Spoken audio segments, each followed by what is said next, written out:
President Trump.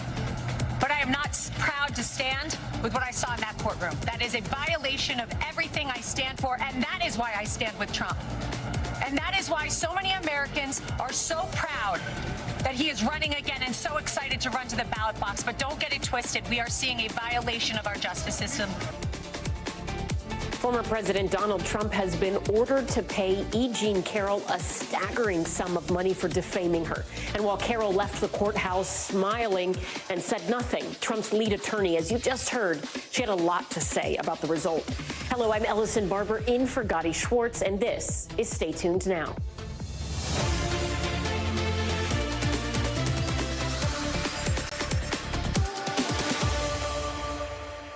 A federal judge has ordered Donald Trump to pay E. Jean Carroll a whopping $83 million. The verdict came this afternoon here in New York, and after a week-long trial where both Carroll and Trump testified. The judgment against Trump is for years of defaming Carroll, both while he was in the White House and after he left office. Trump did not say anything immediately after the verdict was announced. He was already in his motorcade headed for the airport. But it did not take long for him to react to the verdict on Truth Social, calling it, quote, absolutely ridiculous. I fully disagree with both verdicts and will be appealing this whole Biden-directed witch hunt focused on me and the Republican Party. The second verdict Trump seems to be referring to in his statement there is one from last May, when a jury found him liable for sexually abusing Carroll. NBC News correspondent Rahima Ellis has been covering this trial from the beginning and joins us now. Break down this verdict for us. I mean, the jury, they didn't deliberate that long, right? Right. It was less than 3 hours, just short, maybe 10 minutes short of 3 hours. And they had only, this jury form, this verdict form, has only 3 questions to it. They did not have to decide, was he liable of sexual assault? Was he liable of defamation? That had already been determined. That was a fact. This was about how do you go about determining the damages as a result of what she suffered because of the way that he damaged her reputation. They came to the conclusion, yes, he damaged her reputation, $7.3 million. The second question, and the first question on that also was, what do you need to repair her reputation? How much money is that going to take? They came to a figure of $11 million. This is in somewhat of the range of what the expert had testified on behalf of the Carroll team to say that her reputation was damaged, her life was damaged, and she figured it would run between somewhere between $7 and $11 million. So that pretty much is close to it. Then the other part of the question is, if they answered yes to this, and that was, do you believe that what Mr. Trump did, that he acted maliciously, out of hatred, ill will, or spite, vindictively, or in wanton, reckless, or willful disregard of Ms. Carroll's rights? Once they said yes on that, now they had to figure out how much money do you award her to punish him. Carroll's team had said money will be the thing that might stop him from continuing to defame her.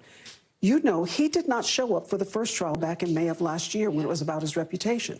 This trial was about his money, and he showed up. And they accepted that argument from Carroll's team and awarded her $65 million in terms of damages and punishment, punitive damages in that regard. It was interesting because not only did he show up this time, he took the stand, but then also today he was back in court, but then left when E. Jean Carroll was testifying. Walk us through that moment. I mean, you've covered so many high-profile legal cases. Have you ever seen anything like that? Never seen anything like this. And I think most witnesses or most defendants in a case are maybe cowered by the whole magistracy, if you will, or the weight of being in a courtroom and the potential circumstances that they find themselves in and the potential liability they find themselves in. Mr. Trump apparently was not feeling any of that. And what made him leave, E. Jean Carroll's attorney was making her closing arguments to this jury. And what she was saying is that E. Jean Carroll suffered harm. And she didn't ask to go through this, but she had the nerve to come and present to a jury what had happened to her. She turns around and says he had the harm to suggest that E. Jean Carroll should be grateful. Mr. Trump is listening now as her attorney is saying he thinks that she should be grateful to him because of what he said about her. enhanced her reputation, made her someone who was more popular, made her someone who was more interesting and engaged in parties in the New York scene, if you will. The jury didn't buy it. Interesting stuff. Rahima Ellis, thank you so much. We appreciate it. You bet. And NBC News legal analyst Angela Sanandela joins us now for more on this. So, Angela, kind of pick off where Rahima left here. Big picture, what stood out to you from this hearing? And when you look at the figure that the jury decided, and they were looking at compensation and also punitive damages, are you surprised with what they came up with? Not really. I think what it comes down to is they really believed everything she said. Just like in the first trial, it appeared the jury fully believed everything she said about the facts of the trial. Now, in this case, they fully believed how much harm it created for her. And so her team presented an expert that said it would cost between $7 to $12 million to repair her reputation. And that's almost exactly where the jury came in with that part, about 11 and some change with regards to her reputation. They also decided the emotional damages were significant to her. And the punitive damages, while they seem super high, were actually a reasonable multiple of the compensatory damages. So it's not out of bounds. I also think it's interesting that here they did take into consideration the fact that he is a billionaire. And from his own words, as was presented in the deposition in front of the jury. He has said, the former president has said he plans to appeal this. Talk to us about what an appeal would look like, because this case is odd in that in some ways it's already been done before, and then we're coming back on it. And it's about defamation only, but it is a repeat of some of the stuff that was in the last trial. So how do you go about appealing this second version when the first one, it still stands? It is very confusing, but they can both actually follow separate appeals or can be combined at some point. But that first trial already was appealed, and the appellate court actually expedited their first appellate review in order to make sure that this case could happen with regards to the damages. So the Second Circuit heard that court, and they agreed. They did not reverse. They kept the trial court's decision. But then we did hear that his attorneys thought that they would want to appeal it to the Supreme Court, and so there could possibly be many steps. Appellate litigation is very confusing. When we talk about, it is all confusing. I'm like, I did not go to law school, and I know I never will now because I can barely keep up. But when we are looking at something like damages award and such a big number, sometimes we see these big numbers and most people know, okay, that person probably doesn't have the money. That's been the question in the Rudy Giuliani case, right, in Georgia, of like, does he even have this amount of money to pay out what is owed? Do we expect E. Jean Carroll to actually see this money from the former president, assuming all the appeals go through and it's still in her favor? And if so, how soon could she get it? I do expect she will get the money, just maybe not immediately. So Trump at least has to part with the money. So either he has to put all of it up pretty immediately, or he has to apply for a bond, basically take out a loan and pay interest and fees on it. Now, she will not see that, though, until all the appeals go through. But what I think is interesting is sometimes with these big trials, you see like Alex Jones and Giuliani both declaring bankruptcy and then having to only pay pennies on the dollar for these settlements. But in this case, I don't think we're going to see Donald Trump declaring bankruptcy in this case, which means he likely will pay the full settlement, just not in the near future. All right, Angela Sanandela, thank you so much for being here. We appreciate it.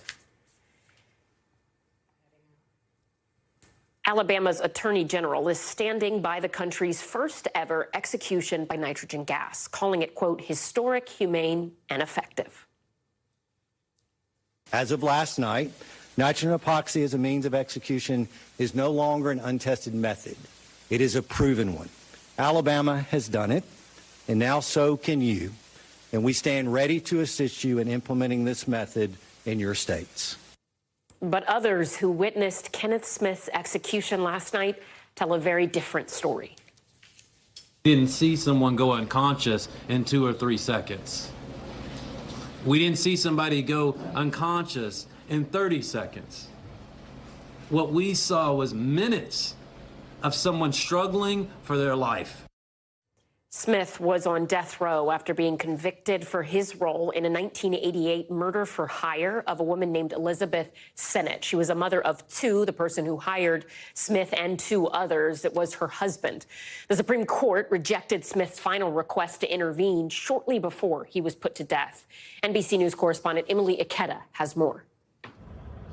A first-of-its-kind execution in the U.S. tonight at the center of global controversy. The state of Alabama put convicted killer Kenneth Smith to death Thursday using nitrogen gas, which deprives the body of oxygen. You witnessed the execution. How long until he was unconscious? There were several minutes there where he was awake. There were about 2 minutes of Kenny Smith experiencing shaking. He was slightly thrashing on the gurney there before he fell unconscious. Media witnesses say that was followed by several minutes of deep breaths, slowing until no longer perceptible. Smith's spiritual advisor was in the chamber. What we saw was minutes of someone struggling for their life. We saw minutes of someone heaving back and forth. Prison officials say they believe Smith was trying to hold his breath for as long as possible and that involuntary movement was expected. But the previously untested method has raised questions and concern from the White House and around the world. It is very troubling to us here at the White House. Rather than looking for novel untested methods to execute people, let's just bring an end to the death penalty. Alabama's Attorney General fended off criticism, calling the execution textbook and making this offer. Alabama has done it, and now so can you. And we stand ready to assist you in implementing this method in your states. For the children of Smith's victim, Elizabeth Sennett, relief. More than 3 decades since she was brutally murdered. Nothing happened here today is going to bring Mom back, but we're glad this day is over. Emily Ikeda, thank you. The International Court of Justice ruled today that Israel needs to do more to protect innocent people caught in the middle of its war with Hamas in the Gaza Strip, but stopped short of calling for an immediate ceasefire. The court did not rule on the question of genocide, but it also did not rule out the possibility that Israel is conducting genocidal acts. Today's ruling is a preliminary one. The court called on Israel to take all measures within its power to ensure with immediate effect that its military does not cause unnecessary deaths of Palestinians or humanitarian suffering. Israel was ordered to come back to the court in 1 month.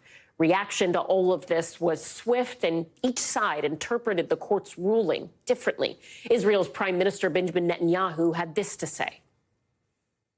We will continue to do what is necessary to defend our country and defend our people. The charge of genocide leveled against Israel is not only false, it's outrageous, and decent people everywhere should reject it. Meanwhile, the Palestinian Ministry of Information praised the ruling as an historic one, writing in a statement that Israel, quote, now stands accused of destroying an entire population, facing charges of genocide. More than 26,000 people have been killed in Gaza since the start of the war, with thousands more missing or presumed dead. And this all comes as the United Nations agency is facing alarming allegations from Israel that 12 of its employees were involved in the October 7th terror attack.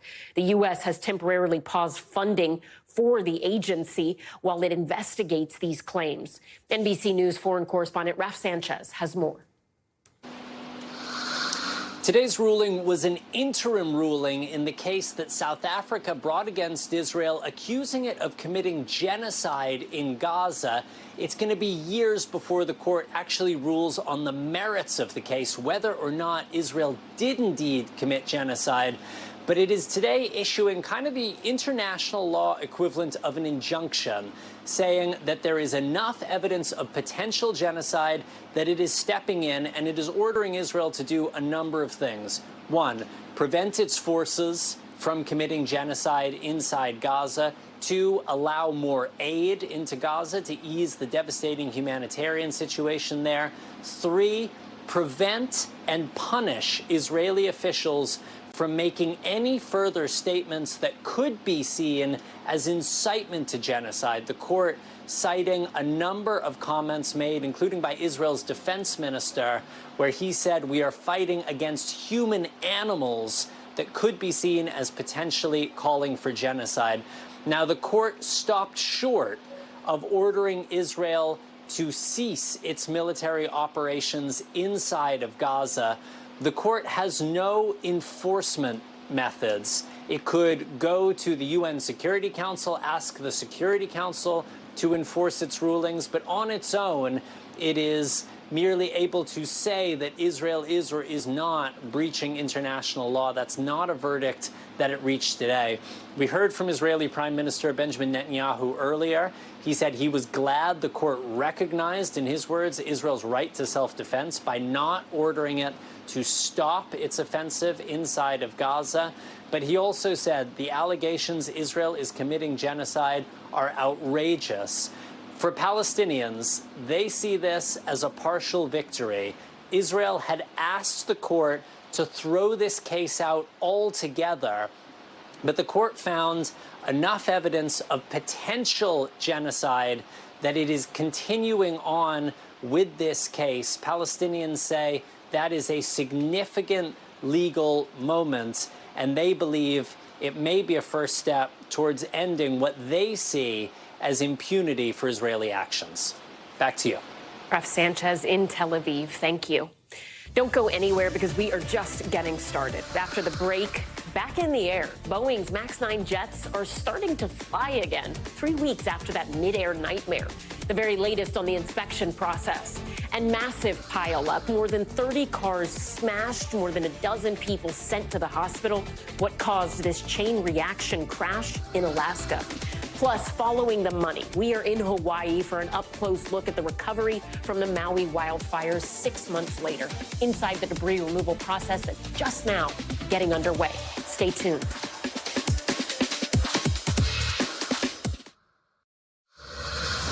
Welcome back. Here are some of the other headlines we're watching tonight. With less than a week left as the head of the NRA, Wayne LaPierre confirms that he used the organization's financial resources on lavish trips and gifts. LaPierre testified at his corruption trial brought by New York Attorney General Letitia James that alleges he and other NRA leaders violated nonprofit laws by using company funds for personal use. Today marks day 2 in the search for a teen prisoner who escaped police custody in Philadelphia. Surveillance video shows 17-year-old Shane Pryor walking by himself through the Children's Hospital of Philadelphia, where he'd been taken for a hand injury and then leaving the building. Pryor was charged as an adult in a 2020 homicide and is currently waiting trial. Secretary of Defense Lloyd Austin is expected to return to the Pentagon Monday for the first time since his recent hospitalization, according to defense officials. Austin had surgery almost a month ago to treat prostate cancer. Since being released from the hospital, he's been working from home, and his doctors say he is recovering well. Tesla is recalling its vehicles again. This time, almost 200,000 vehicles are being recalled over a glitch affecting rear-view cameras. Affected models include 2023 versions of Tesla models S, X, and Y.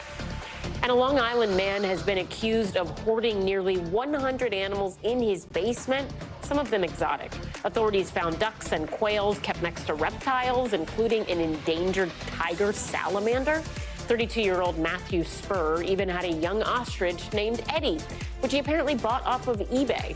He was hit with about 30 violations by the SPCA and thousands of dollars in fines.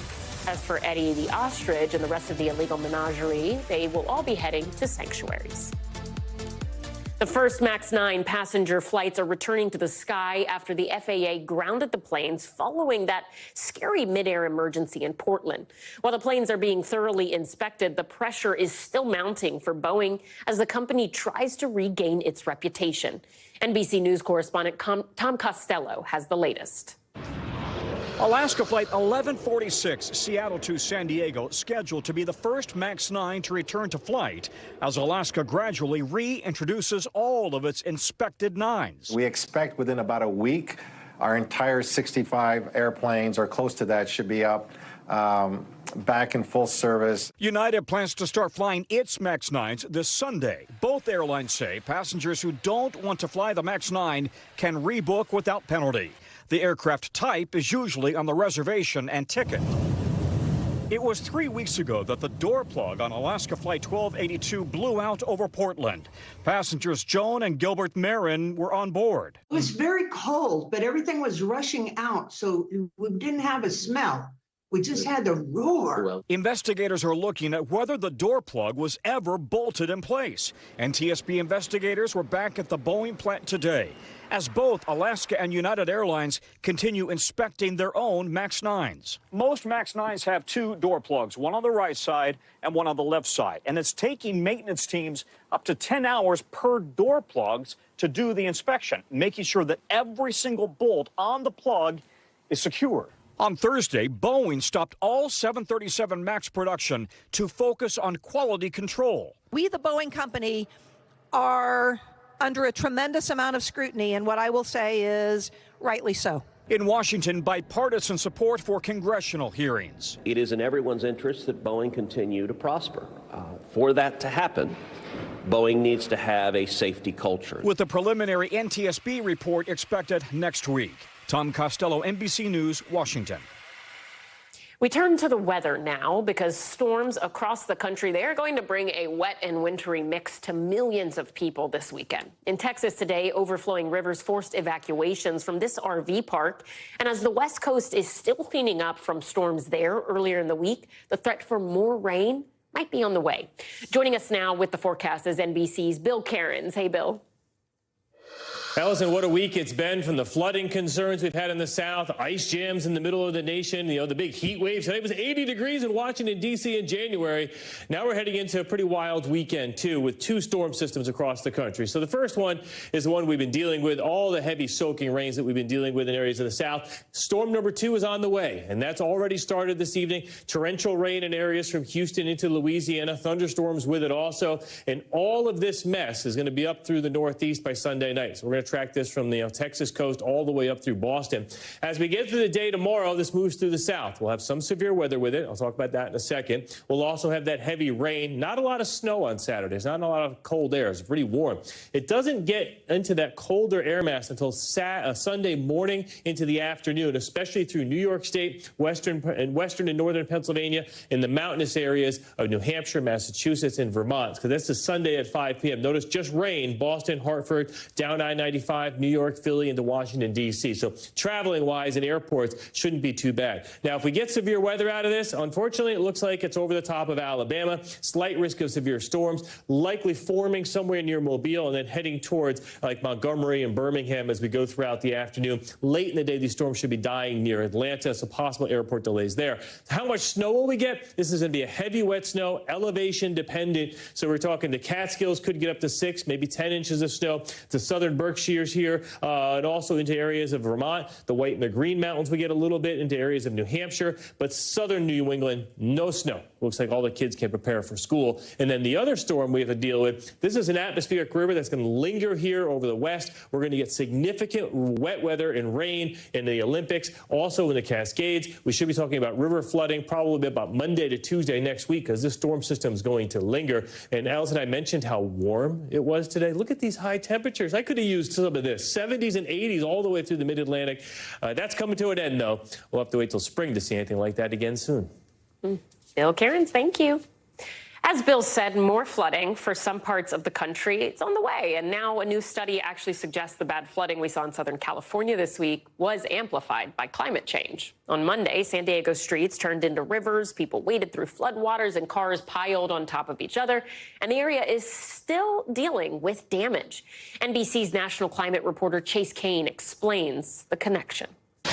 Monday, San Diego got more rain in 6 hours than they normally get all month, forcing some onto their roofs to escape fast-rising water. Before I know, it's up to my knees, and my neighbors and I, we all had to figure out what to do. That's happening in every corner of the U.S., from Fort Lauderdale's staggering floods in April to September, when Brooklyn got 30 days of rain in just 3 hours.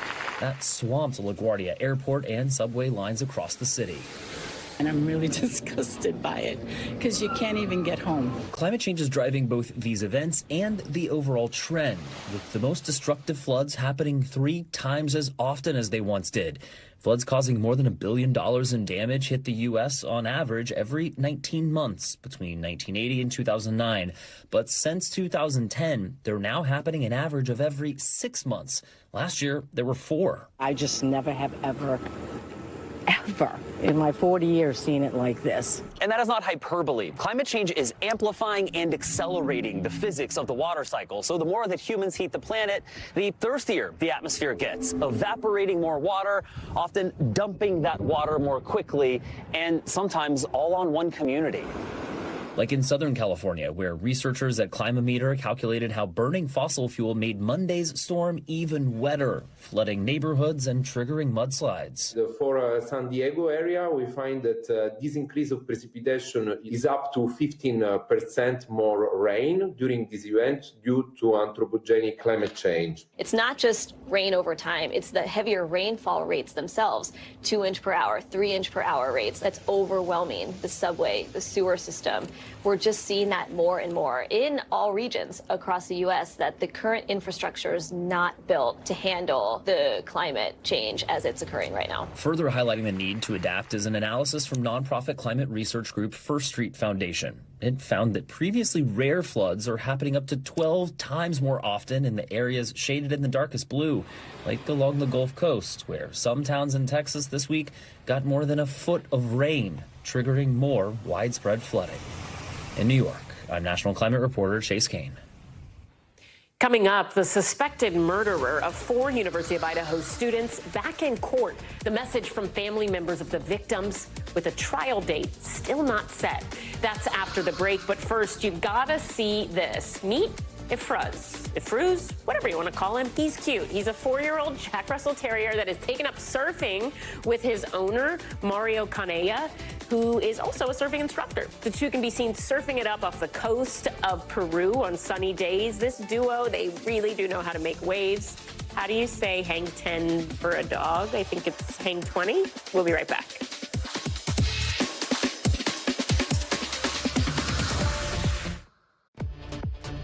Welcome back. Here are some of the stories happening out west that we're following. Oregon police responded to a car flipped upside down that caught fire in a hole on Thursday. The collapsed road they found the car in, it was in an area that had been closed for some time, a part of the road that had been closed for some time. But the driver allegedly removed road closed signs and a barrier before the crash, fleeing before authorities arrived. Local police later learned the car had been stolen. Former L.A. Councilman Jose Huizar has been sentenced to 13 years in prison for his role in a corruption case.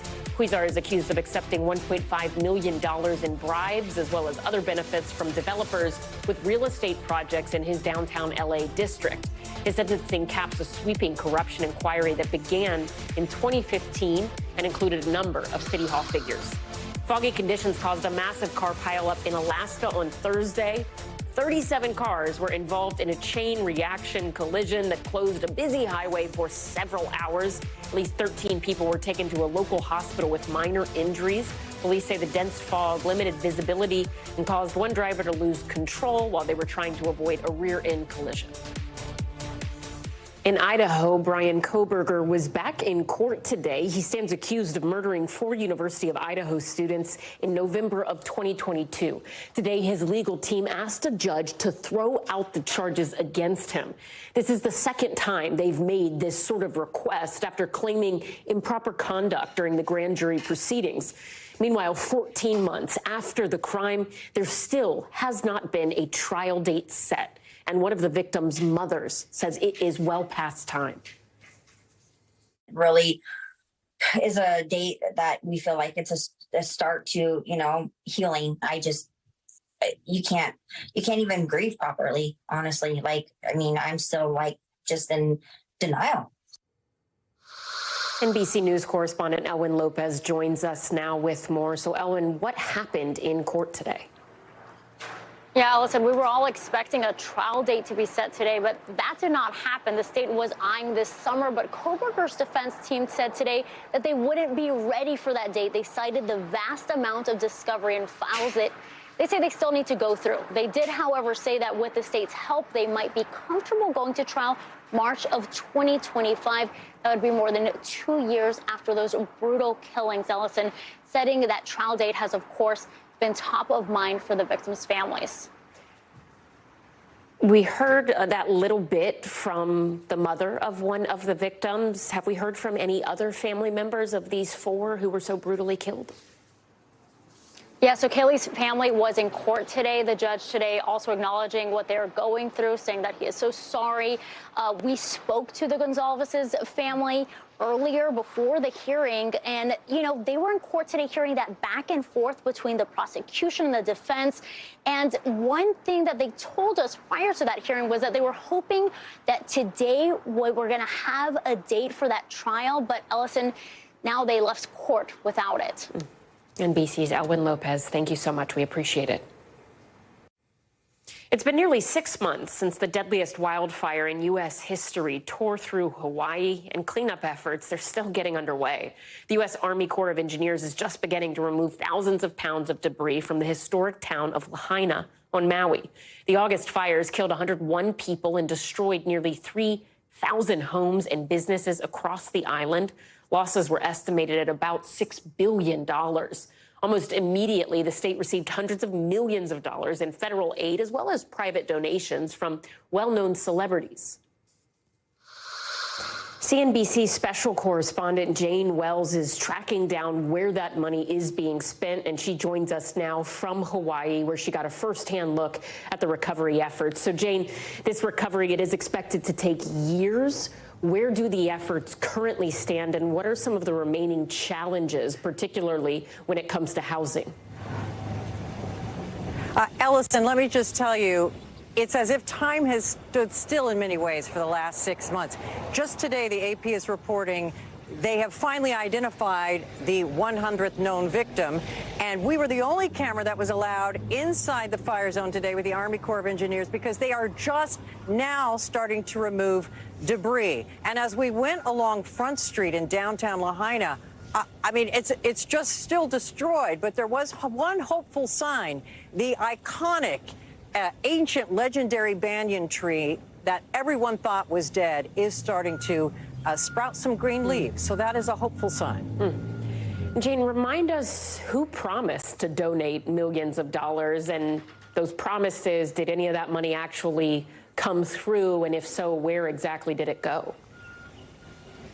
Well, we've been trying to track that. Honolulu Civil Beat says that over $900 million has been raised or allocated so far, a lot of that from government. We still have, you know, over 5,000 people here living in hotels that FEMA is paying for.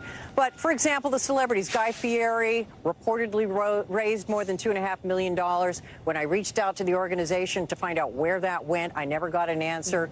Oprah and The Rock, they started the People's Fund of Maui. They say they've spent $50 million in monthly stipends to 8,000 people for days. I said, anybody get that money? I finally talked to someone yesterday who says, yes, that money is real. They love Oprah. And then Jeff Bezos and Lauren Sanchez have promised $100 million eventually. So far, they have spent $15.5 million, they say, on things like the Maui Food Bank and the Humane Society, and I did get confirmation from those organizations that they have received that money, and they need that money. The Humane Society alone has over 300 animals still from the fire zone, and they've spent $2 million this year taking care of them. I mean, Jane, so many of us saw when this happened how devastated this community was, and we knew that Hawaii relies so much on visitors, on tourism, that there could be really long-term lingering impacts, not just for those who are directly impacted, but this ripple effect of businesses throughout Hawaii, and particularly in this area, not seeing the same business they'd seen in the past. When you look at the numbers from what you've seen, how has all of this impacted the main economic driver in that state, which is tourism? Well, you know, in Maui, of course, it just fell off a cliff in September and October. It has started to come back. It's still down. The tourism numbers are still down about 14% from a year ago. The good news is a lot more visitors are going to the other islands that were going to come to Maui. And overall tourism in the state in terms of visitors is down only about 1.5%. But, Ellison, this is the real tension. The people here who don't have homes can't afford to rent anywhere right now, and there isn't anywhere to rent. There are so many short-term rentals on Maui in particular. There are 27,000 of them, and those people can make a ton of money from tourists. The governor is trying to convince those owners to do long-term leases, going to pay fair market value for fire victims, and he's threatening to ban Airbnbs in this part of Maui if enough owners don't step up to play ball and do the right thing. CNBC special correspondent Jane Wells, thank you so much for your amazing, important reporting. We really appreciate it in Lahaina, Hawaii. Jane, thank you. Thank you. Hospitality workers are picketing in downtown Las Vegas just ahead of the city's first ever Super Bowl. As casinos rake in record profits, the union is threatening to authorize widespread walkouts unless they can negotiate a better contract. CNBC correspondent Contessa Brewer has more. The culinary union in Las Vegas is just 1 week away from a possible strike ahead of the very first Super Bowl ever in America's gambling capital. Contracts lapsed last summer for workers at more than 20 properties, and the union is asking for record wage hikes, better pensions, and built-in protections when automation replaces human jobs. Workers today are holding an informational picket outside Circa, Golden Nugget, and Fremont. That's downtown Las Vegas. But of course, the union struck a deal with Wynn, Caesars, and MGM, the giants on the Las Vegas Strip. But it happened just before F1 race in November.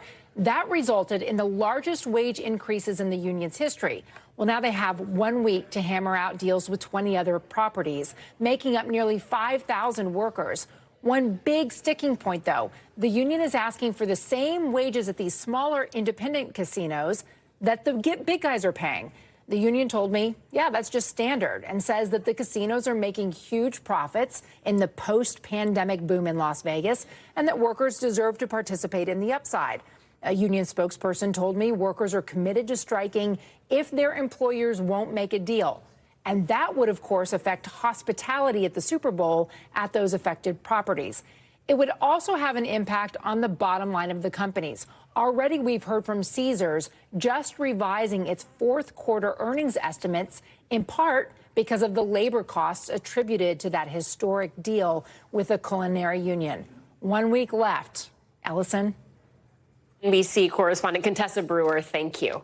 Coming up in NBC News exclusive, U.S. and China working together to stop the fentanyl crisis. Just how significant the partnership is, that's next.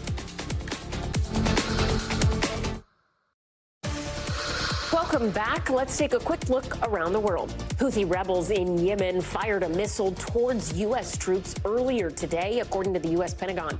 This time it was directed at the USS Carney in the Gulf of Aden. The Pentagon says they shot it down and no one was hurt, but it is the latest escalation in the region as the Iranian-backed Houthis have stepped up attacks there. This appears to be the first time Houthi rebels have gone after a U.S. military vessel instead of a commercial ship. King Charles is recovering after a scheduled prostate operation today. He was treated at a private hospital in London. Buckingham Palace says it was a, quote, corrective procedure for an enlarged prostate. Kate, the Princess of Wales, is actually in that same hospital where she is recovering from abdominal surgery. Colombia is asking for international help as they deal with raging wildfires. Yesterday, the government officially declared it a disaster, as Colombian officials say half of their cities are at risk of catching on fire. Officials also say a third of those towns don't even have their own fire departments. The dry conditions that apparently sparked these wildfires are only expected to get worse in the coming days. And Costa Rica's Supreme Court ruled it's no longer required to use your father's last name before your mother's. In Spanish-speaking countries, it's pretty common to go by two last names, and this week's ruling holds true to that history, only now people can choose the order, meaning the mother's name, the mother's last name. It can go first if you want. The U.S. and China are scheduled to hold high-level talks on the fentanyl crisis next week. This is what senior Chinese officials are telling NBC News. The U.S. claims China is the primary source of the chemicals used to make the synthetic opioid. China says it promises better cooperation with the U.S. to fight the crisis. NBC News foreign correspondent Janice Mackey-Frayer has the latest. Ellison, the U.S. has long accused China of not doing enough to crack down on chemical supply lines here. The flow of precursor chemicals that have legitimate uses, but are also being used to make the illicit fentanyl that's killing so many Americans. Or go after the banking networks or Chinese websites that make it an easy and lucrative venture for smuggling rings. This meeting that's happening next week marks a significant step. It's the first direct collaboration collaboration at such a senior level in years. U.S. officials with Homeland Security and the DEA traveling to China to launch what Chinese officials describe as a joint task force. I spoke with Yu Haibing. He's Deputy Director General of the Narcotics Control Bureau with China's Ministry of Public Security. Here's what he had to say. 那么4年来的话，我们所知道，因为中国对芬太尼物质管控越来越严格的情况下，美国因为吸食芬太尼类物质致死的人数不降反升，这个值得我们深思。从这一方面呢，也说明中国从来不是美国芬太尼问题的根源。So from China's perspective, this is a U.S. demand problem, not a China source problem. 我们认为，美国芬太尼的根源在于其自身。 There hasn't been meaningful counter-narcotics cooperation between the two sides since 2020. That's when the U.S. sanctioned 2 police labs under the Ministry of Public Security. Getting those labs removed from the entity list was a priority for the Chinese side. And that happened in November, right after President Biden met with Xi Jinping in San Francisco, a trade-off to revive the sort of cooperation we're going to see next week. There is still a lot of room for skepticism. We've seen this issue fall victim to politics and political tension before. There are a lot of challenges that lie ahead and very tempered expectations going into it. Ring, the Amazon-owned company known for its doorbell surveillance cameras, will stop letting police request home security footage from users. NBC News correspondent Valerie Castro has more on how it could impact the way police conduct investigations. It's become a staple of local news reports and social media posts. Crime caught on camera via Amazon's Ring doorbells. The cameras appearing seemingly everywhere, just as home delivery became the new normal for all kinds of products. Police investigating a crime have always adhered to the rule of go around, knock on doors, and see if anybody saw anything. With the advent of Ring technology, it just means that now they're going around to see if anyone's device saw anything. But now, Ring is making it more difficult for law enforcement to get their hands on these videos. In a statement, the company owned by Amazon saying they are sunsetting the request for assistance tool that allows public safety officials to request video captured by the cameras through Ring's Neighbors app. Police could still access the video the traditional law enforcement way, which is either by subpoena, consent, or a search warrant. For privacy advocates, this is a victory. These partnerships that Amazon rolled out with the police were effectively red carpet access for law enforcement to engage in mass surveillance by taking advantage of the massive private network of cameras that Amazon Ring is selling. Some privacy advocates say doorbell cameras have long raised concerns that they turn our neighborhoods into surveillance states, leading to issues including racial profiling. If your neighbor across the street installs a camera on their front door that's recording you in your living room, there's not a lot that you can do about that. That goes for sharing the footage with police as well. For example, if a police officer knocks on someone's door, that person could decide to hand over the footage to police. The way that we make people safer is by investing in our communities and making sure that people's basic needs are met, not sticking cameras on our front doors. A tough sell when doorbell cameras are almost as common as welcome mats. Valerie Castro, NBC News. I'm Ellison Barber. We will see you Monday, but until then, stay tuned now.